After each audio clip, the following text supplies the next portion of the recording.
Miloš, vstávaj. Už ideme na obed? Ale dokončíme ešte túto krabicu a môžeme ísť.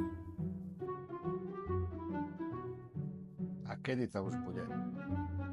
No veď keď to zapípa.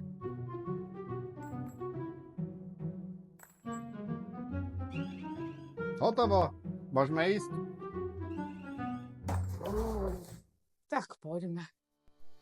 Táto dopravníková váha bola zhotovená presne podľa potrieb zákazníka. Masívny oceľový rám je postavený na 4 kolieskach s brzdou, váha je teda plne mobilná.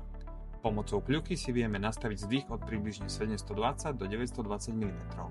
Do váhy sme naprogramovali softvér kontrolného váženia, ktorý nám zobrazuje cieľovú hmotnosť a spodný a horný limit zvoleného artiklu.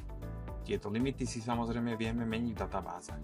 Indikátor váhy má okrem číselnej hodnoty aj vizuálnu kontrolu v podobe farieb, žltá označuje hmotnosť pod limitom, červená nad limitom a zelená je to, čo potrebujeme navážiť. Okrem vizuálnej kontroly sa spúšťa aj akustická kontrola vo forme malej húkačky, inštalovanej priamo vo váhe.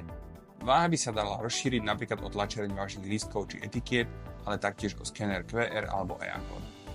Váhu vieme taktiež pripojiť na softvér, ktorým by ste hotové a označené krabice alebo priamo palety vedeli zaskladňovať alebo vyskladňovať na konkrétnej pozícii vo vašom sklade.